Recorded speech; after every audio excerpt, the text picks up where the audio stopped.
हम लोग C TET के लिए बाल विकास का 50 MCQ करने वाले हैं। लेव वाइगोत्स्की के सारे इम्पोर्टेंट सवाल करने वाले हैं। प्लस वाला है, विगोत्स्की के अनुसार zone of proximal development JPD का तात्पर्य क्या है? पहला ऑप्शन है वह क्षेत्र जहां बच्चा स्वतंत्र रूप से कार्य करता है, वह क्षेत्र जहां बच्चे की वर्तमान योग्यता और संभावित योग्यता के बीच का अंतर है, वह क्षेत्र जहां शिक्षक पाठ पढ़ाता है, या वह क्षेत्र जहां बच्चा खेलता है। Zone of proximal development JPD का तात्पर्य क्या है? यही ऑप्शन है आपके पास। इसका आंसर है ऑप्शन नंबर बी, जहां JPD का अर्थ है वह क्षेत्र जहां बच्चे की वर्तमान योग्यता और संभावित योग्यता के बीच का अंतर है। अगला सवाल है, विगोत्स्की के अनुसार स्कैफोल्डिंग का क्या दर्शाता है? आंसर भी दिखिए आपको, कोई बात नहीं, फिर से देखिएगा। बच्चे की आत्मनिर्भरता, बाहरी सहायता का धीरे धीरे कम होना, खेल आधारित अधिगम, या केवल शिक्षक आधारित शिक्षण। तो स्कैफोल्डिंग दर्शाता है बी, बाहरी सहायता का धीरे धीरे कम होना। स्कैफोल्डिंग क्या दिखाता है? बाहरी सहायता का धीरे धीरे कम होना। अगला सवाल है, सामाजिक निर्माणवाद सोशल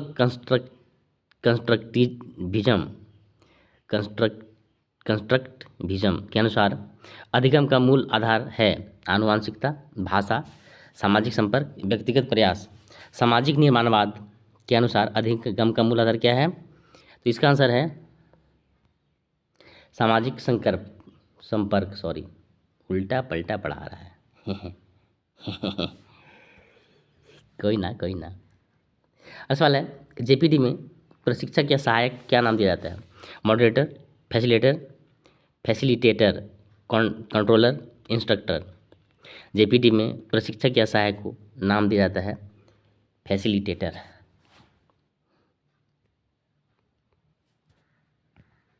अगला सवाल है, विगोत्स्की के अनुसार बच्चों के संज्ञानात्मक विकास में सबसे अधिक योगदान किसका होता है?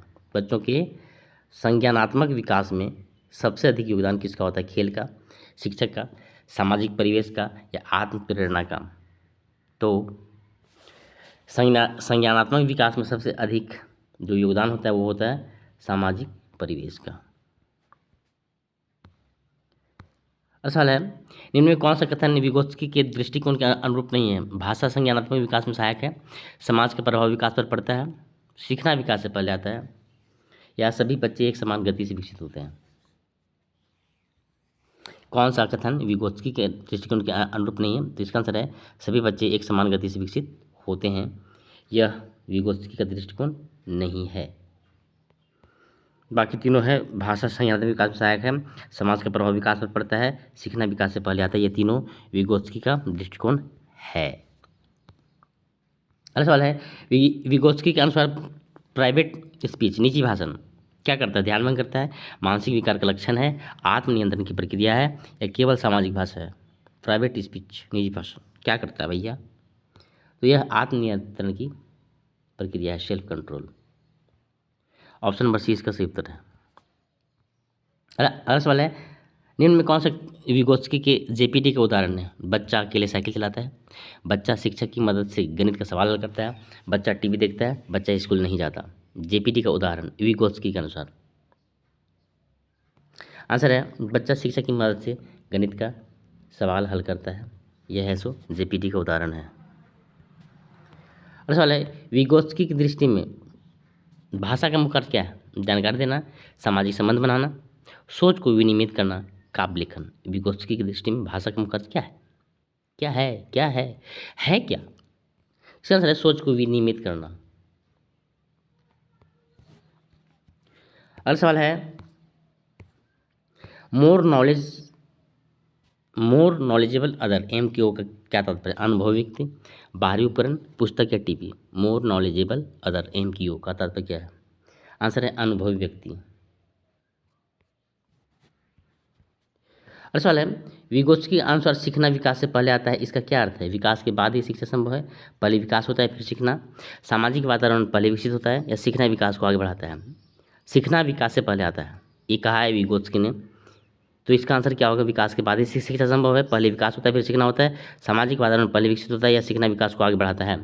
आंसर हो जाएगा सीखना विकास को आगे बढ़ाता है। अगला सवाल है, निजी भाषण प्राइवेट स्पीच का प्रयोग बच्चा कब करता है? दूसरों को आदेश देने के लिए, ध्यान भटकाने के लिए, अपनी क्रिया को निर्देशित करने के लिए या अनावश्यक बातें करने के लिए? निजी भाषण बच्चा कब करता है? अपनी क्रिया को निर्देशित करने के लिए। अगला सवाल है, विगोत्स्की का दृष्टिकोण मुख्य रूप से किस पर केंद्रित है? मानसिक संरचना, सामाजिक संस्कृति और संदर्भ, तर्क शक्ति या स्मृति? विगोत्स्की का दृष्टिकोण किस पर केंद्रित है? आंसर है सामाजिक संस्कृति और संदर्भ, मुख्य रूप पर इस पर ही केंद्रित है। अगला सवाल है, मोर नॉलेजेबल अदर में अदर कौन हो सकता है? केवल शिक्षक, केवल माता पिता, कोई भी जो अधिक ज्ञान रखता है, या केवल बड़ा भाई? कोई भी जो अधिक ज्ञान रखता है वो एम के ओ के अंतर्गत आता है। अगला सवाल है, स्कैफोल्डिंग तकनीक का मुख्य उद्देश्य क्या है? बच्चा गलती करे, बच्चा शिक्षक पर निर्भर रहे, धीरे धीरे सहायता हटाकर स्वतंत्रता दिलाना या केवल पाठ याद कराना? स्कैफोल्डिंग का तकनीक का मुख्य उद्देश्य धीरे धीरे सहायता हटाकर स्वतंत्रता दिलाना। Okay okay. अगला सवाल है, जेपीटी की अवधारणा को लागू करना शिक्षक से अपेक्षा करता है कि वह सभी बच्चों को एक समान पढ़ाए, बच्चों की वर्तमान क्षमता पहचाने, रटवाए या केवल परीक्षा पर केंद्रित रहे? तो जेपीटी की अवधारणा को लागू करना शिक्षक से अपेक्षा करता है कि बच्चों की वर्तमान क्षमता को पहचाने। अगला सवाल है, विगोत्स्की के अनुसार संज्ञानात्मक विकास का प्रमुख साधन क्या है? क्रिया है, भाषा है, पर्यावरण है, पाठ्यपुस्तक है? विगोत्स्की के अनुसार संज्ञानात्मक विकास का प्रमुख साधन क्या है? भाषा है। ठीक है ठीक है। अगला सवाल है, जेपीटी में बच्चों को किस प्रकार की गतिविधियाँ दी जाती है? जो वे स्वयं कर सकते हैं, जो वे कभी नहीं कर सकते, जो वे सहायता से कर सकते हैं, जो उन्हें बोर कर दे? बहुत गेस कर सकते हैं आंसर को। क्या होगा इसका आंसर? जेपीटी में बच्चों को किस प्रकार की गतिविधियाँ दी जाती है? इसका आंसर हो जाएगा जो भी सहायता से कर सकते हैं। अगला सवाल है, शिक्षक द्वारा लगातार सहायता प्रदान करना जेपीटी की दृष्टि से शिक्षक जो सहायता करता है वह गलत है, आवश्यक है, अवरोधक है, अनुशासनहीन है? शिक्षक अगर बच्चों की सहायता करता है तो क्या है? यह आवश्यक है, इट्स नेसेसरी, अंडरस्टैंड इट।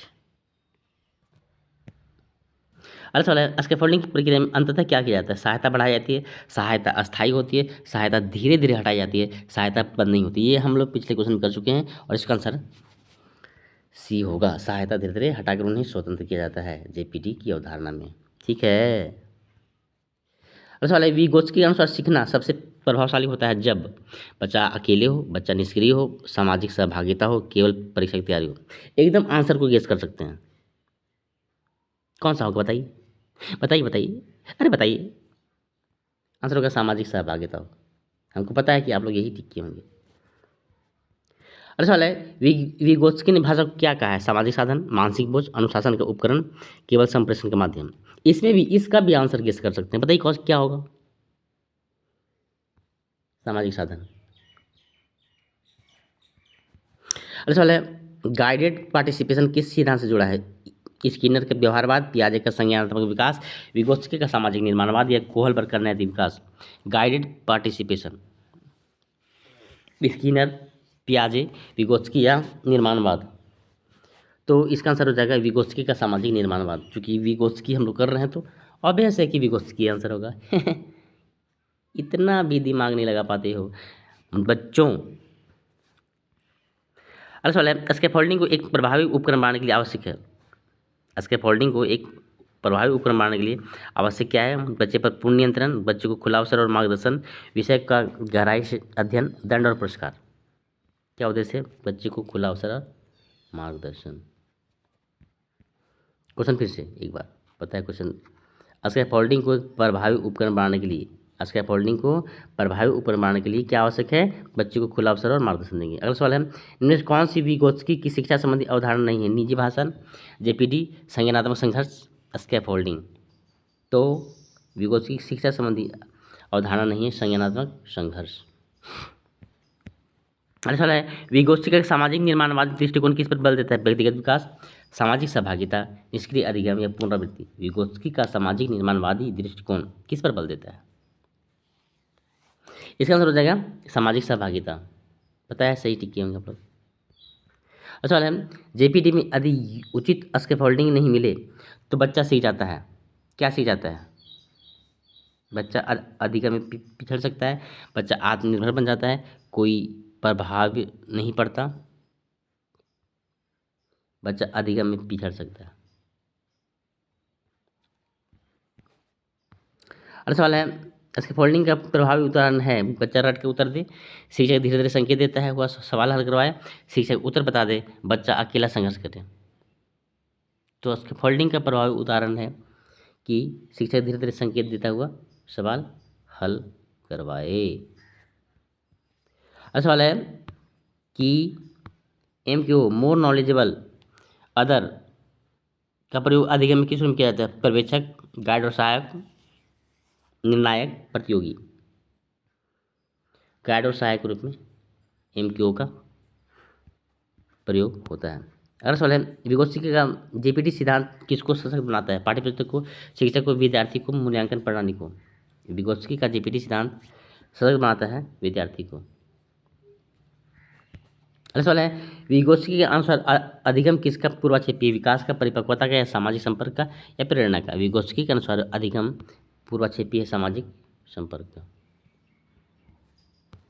निम्न में कौन सी अवधारणा विगोत्स्की के सिद्धांत से संबंधित नहीं है?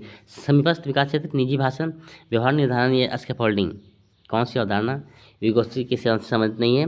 इसका मतलब है व्यवहार निर्धारण विगोत्स्की के सिद्धांत में नहीं है, बाकी तीनों है। सवाल है, विगोत्स्की के अनुसार बच्चे का अधिगम कैसे बढ़ता है? अनुकरण से, सामाजिक सहभागिता और सहायता से, दंड से, रटने से। इसका आंसर आप लोग गेस कर सकते हैं। तो बच्चे का अधिगम बढ़ता है सामाजिक सहभागिता और सहायता से। अगला सवाल है, जेपीटी के क्षेत्र में अध्यापक की भूमिका होती है? एक निरीक्षक की, एक सजा देने वाले की, एक मार्गदर्शक की, एक आलोचक की। जेपीटी के क्षेत्र में अध्यापक की भूमिका क्या होती है? एक मार्गदर्शक की भूमिका होती है। अगला सवाल है, विगोत्स्की के अनुसार निजी भाषण के विकास किस दिशा में होता है? सामाजिक से आत्मनियंत्रण, आत्मनियंत्रण सामाजिक, मौन से सामाजिक, पढ़ने से बोलने की ओर। तो ये सामाजिक से आत्मनियंत्रण की ओर होगा। निजी भाषण के विकास किस दिशा में होता है? निजी भाषण का विकास सामाजिक से आत्मनियंत्रण की ओर। अगला क्वेश्चन है, एक शिक्षक ने छात्र को कोई कठिन कार्य हल करने में थोड़ा थोड़ा मार्गदर्शन की दिया और फिर सहायता दी। ये किसका उदाहरण है? निष्क्रिय अधिगम, अधिगम का अंत, स्कैफोल्डिंग या आत्मनिर्भरता। तो सहायता दी, फिर धीरे धीरे हटाई, हम लोग देखते हैं स्कैफोल्डिंग का है ये। सहायता देकर धीरे धीरे हटाकर उसे स्वतंत्र करना स्कैफोल्डिंग में आता है। विगोत्स्की के अनुसार कक्षा में भाषा का सबसे प्रभावशाली उपयोग किस रूप में होता है? भाषण देने में, आत्मनियमन और संज्ञानात्मक विकास में, प्रश्नोत्तर सत्रों में, मौखिक परीक्षा में। भाषा का सबसे प्रभावी उपयोग होता है आत्मनियमन और संज्ञानात्मक विकास में। अगला सवाल है, विगोत्स्की सिद्धांत में सांस्कृतिक औजार, कल्चरल टूल्स किसका उदाहरण है? सांस्कृतिक औजार, किताबें, भाषा, कंप्यूटर, गणित। सांस्कृतिक औजार भाषा का उपकरण है। अगला में कौन सी जेपीटी की आवश्यक शर्त नहीं? बच्चे की अपनी वर्तमान क्षमता, अधिगम के लिए सहायता, बिना किसी सहायता के उत्तर देना, या बच्चे की संभावित क्षमता। जेपीटी की आवश्यक शर्त नहीं है, बिना किसी सहायता के उत्तर देना ये आवश्यक शर्त नहीं है। अगला सवाल है, शिक्षक ने एक छात्र के एक स्तर तक पहुंचाया जहां वह स्वयं समस्या हल कर पा रहा है, यह किसका संकेत है? अधिक प्रयास, अधिक व्यवहार, जेपीटी पार कर लेना, या MQ का अंत। समस्या का हल कर पा रहा है, यह किसका संकेत है? जेपीटी को उसने पार कर लिया। अगला सवाल है, विगोत्स्की के अनुसार शिक्षा किस प्रकार होना चाहिए? सभी बच्चों के लिए जैसी, बच्चा जो कर सकता है उसी पर आधारित, वर्तमान क्षमता और समय क्षमता के बीच, केवल पाठ्य पुस्तकों पर आधारित। विगोत्स्की के अनुसार शिक्षा किस प्रकार होनी चाहिए? वर्तमान क्षमता और संभावित क्षमता के बीच में। अगला सवाल है, जेपीटी का मूल उद्देश्य क्या है? बच्चों को रटवाना, सीखने में सामाजिक सहभागिता को प्रोत्साहित करना, पाठ्यक्रम समाप्त करना, या मूल्यांकन करना। तो जेपीटी का मूल उद्देश्य है सीखने में सामाजिक सहायता, सहभागिता और प्रोत्साहन। ओके में कौन जेपीटी को सबसे अच्छी तरह प्रदर्शित कर सकता है? बच्चा बिना मदद किसी की गलती करता है, बच्चा शिक्षक की सहायता से कार्य पूर्ण करता है, बच्चा परीक्षा में फेल हो जाता है, बच्चा उत्तर याद कर लेता है। जेपीटी को सबसे अच्छी तरह से प्रदर्शित करता है बच्चा शिक्षक की सहायता से कार्य को पूर्ण करता है। अगला सवाल है विगोत्स्की किस दृष्टिकोण का समर्थन करते हैं? व्यवहारवादी, सामाजिक सांस्कृतिक, जैविक या संरचनावादी? तो विगोत्स्की है सो सामाजिक सांस्कृतिक, समाज से संबंधित जितने भी आंसर होगा वही उसका आंसर होगा। अगला क्वेश्चन है जेपीटी में सीखने की गति प्रभावित करता है? छात्र का अनुशासन, छात्र की आयु, सहायक का अनुभव, छात्र का पोषण? तो जेपीटी में सीखने की गति को प्रभावित करता है सहायक का अनुभव। अगला सवाल है जेपीटी में शिक्षक किसका प्रतिनिधित्व करता है? बाधा, प्रतिस्पर्धी, एमक्यू या बाधक शक्ति? तो एमक्यू, मोर नॉलेजेबल अदर का प्रतिनिधित्व। जेपीटी में शिक्षक एमक्यू का प्रतिनिधित्व करता है। नेक्स्ट क्वेश्चन है जेपीटी में सीखने का सबसे अच्छा तरीका क्या है? व्यक्तिगत प्रयास, मार्गदर्शक सहायता के साथ अभ्यास, परीक्षा में सफलता?